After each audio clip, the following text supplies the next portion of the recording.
الحمد للہ رب العالمین والصلاة والسلام علی سید الانبیاء والمرسلین اما بعد فاعوذ باللہ من الشیطان الرجیم بسم اللہ الرحمن الرحیم الصلاة والسلام علیک یا سیدی یا رسول اللہ وعلی آلک واصحابک یا سیدی یا حبیب اللہ الصلاة والسلام علیک یا سیدی یا نور اللہ وعلی آلک واصحابک یا رحمت للعالمین۔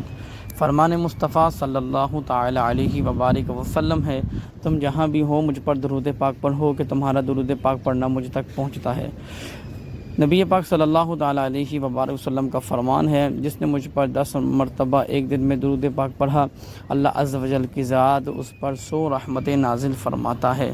تو اللہ تعالی ہم سب کو کثرت کے ساتھ درود و سلام پڑھنے کی توفیق اور سعادتیں عطا فرمائے۔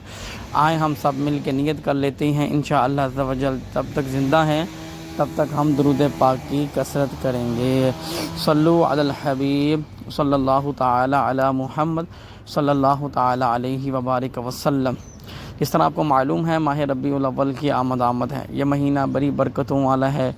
ہر مہینے کو اللہ عز و جل کی ذات نے ایک مقام اور نسبتوں سے نوازا ہے۔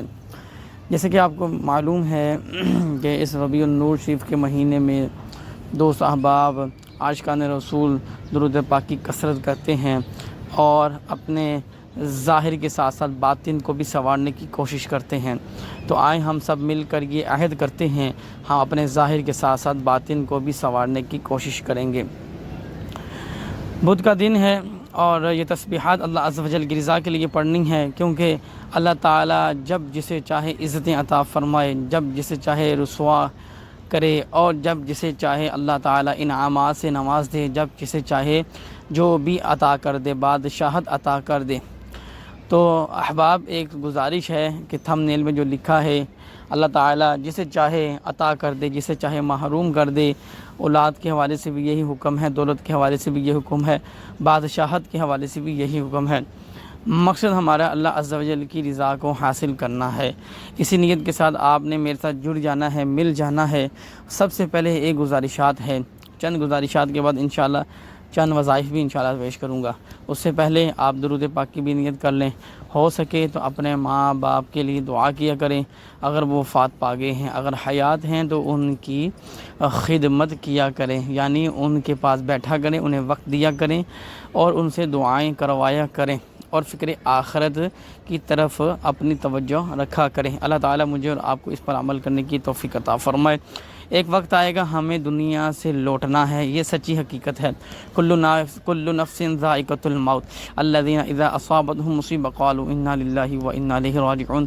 ایک وقت آئے گا کہ ہم کسی کے جنازے کی خبر سننے کے بعد اس کو پڑھیں گے، اور کل نفس ذائقۃ الموت یہ ایک اٹل حقیقت ہے، تلخ حقیقت ہے، اور اس سے سب نے گزرنا ہے، چاہے بچہ ہے، عورت ہے، خاتون ہے، جوان ہے، مرد ہے، بوڑھا ہے۔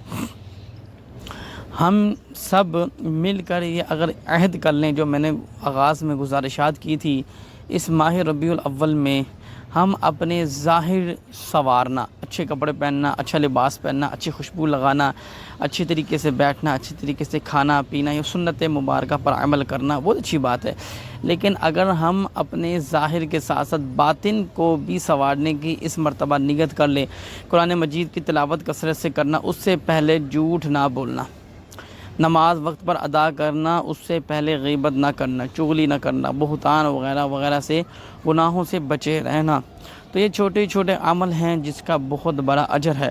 آغاز میں نے درود پاک کی فضیلت بھی بیان کی، جس نے نبی پاک صلی اللہ تعالی علیہ وبارک وسلم کی ذات اقدس پر صرف 10 مرتبہ درود پاک پڑھا ایک دن میں، اللہ تعالیٰ اس پر 100 رحمتیں نازل فرماتا ہے۔ تو میرے دوستو، ہمیں صرف اور صرف کیا کرنا ہے، صرف اپنی نیت کو دیکھنا ہے۔ نیت المؤمن خیر من عملی، یعنی مومن کی نیت اس کے عمل سے بہتر ہے۔ حضور کا فرمان ہے، ہمیں اپنی اچھی نیتیں کرنی ہیں، دوسروں کے لیے اچھا سوچنا ہے، اپنے اخلاقیات کے اوپر کام کرنا ہے، اپنی تربیت کے اوپر کام کرنا ہے، اور دین اسلام کو پڑھنا ہے، کتابوں کے ذریعے پڑھنا ہے۔ آج کا ڈیجیٹل دور ہے، موبائل کا دور ہے، سوشل میڈیا کا دور ہے، لیکن ایک بات یاد رکھیے گا کہ جب مسجد میں جائیں، ہمیں چاہیے کہ ہم اپنا جو موبائل ہے ہم اس کو ایئر پوڈ پہ لگا دیں، اور لگانے کے بعد ہم صرف ذکر کی طرف متوجہ ہوں، کوئی گھنٹی کوئی بیل نہ بجنے پائے۔ اگر آدھا گھنٹہ بھی ہم نے رب تعالیٰ کی بارگاہ میں سکون قلب کے ساتھ نہ دے سکے، توجہ کے ساتھ نہ دے سکے، تو پھر ہمارا مسجد میں جانے کا کیا فائدہ ہے۔ کسی کا روپیہ پیسہ کبھی نہ کھائیے گا، اپنا جو ہے حلال ہے اس کو بے شک جس طرح مرضی استعمال کریں، حرام سے بچیں، اور اگر کسی کا کوئی روپیہ دینا ہے، قرض دینا ہے، تو خوددارہ اسے لوٹا دیں۔ کفن کے اندر جیب نہیں ہوتی، اور پیچھے کسی نے بھی نہیں لٹانا، کسی نے بھی ایک روپیہ واپس نہیں کرنا۔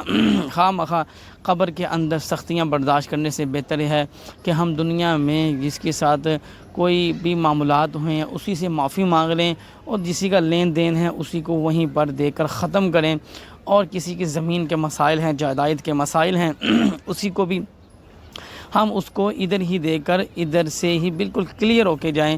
رب تعالیٰ کسی نہ کسی اداؤں کا صدقہ ہمیں بخش دے گا، مغفرت فرما دے گا۔ تو میرے دوست احباب، ایک بات یاد رکھیے گا، اللہ تعالیٰ اپنے بندوں سے بڑی محبت فرماتا ہے۔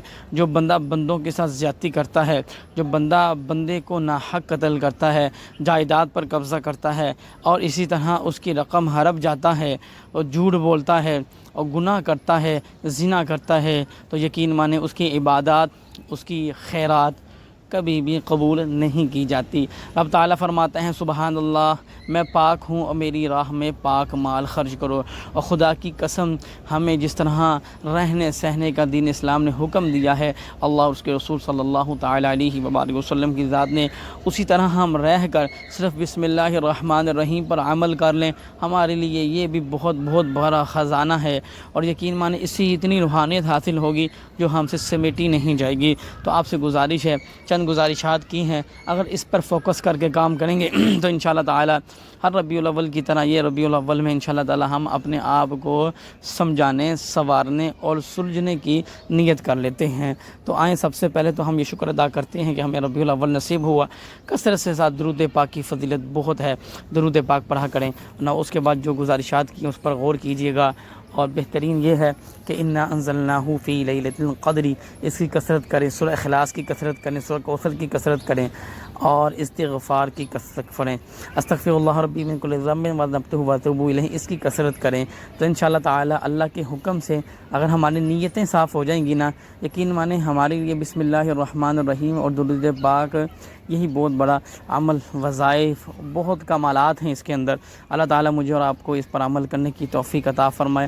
ہم سایوں کا خیال کیا کریں، قبرستان جا کے اپنے مردوں کا خیال کیا کریں، ان کے لیے سارے ثواب کیا کریں، ان کی قبروں کو جانچا کریں، دیکھا کریں۔ بارشوں کے دن ہیں، اسی طریقے سے یقین مانے یہ چھوٹے چھوٹے کام ہیں، زندگی میں بہت ہیں، لیکن آج کسی سے پوچھا جائے وہ کہتا ہے جی ہمارے پاس کام ہی نہیں ہے، ہم تو بس اپنی ایک روٹین ورک کر رہے ہیں۔ وہ رزق کا وعدہ تو اللہ تعالیٰ نے کیا، وہ تو ہمیں مل کر رہنا ہے، لیکن آخرت کے معاملات کو بھی کون دیکھے گا۔ تو آپ سے گزارش ہے اپنے محلے دار ہمسایوں کا خیال رکھیں، اپنے ماں باپ، دیگر احباب، رشتہ دار، دوست، یعنی معاف کرنا سیکھیں، خیال بھی کریں اور معاف بھی کرنا سیکھیں۔ انشاءاللہ تعالیٰ دیکھیے گا اللہ تعالیٰ ہمیں آخر میں معاف فرما دے گا، اور جنت میں ہم چلتے جائیں گے، اپنے مقامات کی سیڑھیاں چڑھتے جائیں گے۔ اللہ تعالیٰ ہمیں دنیا اور آخرت میں بھلائیاں عطا فرمائے، خوش رہیں، آباد رہیں۔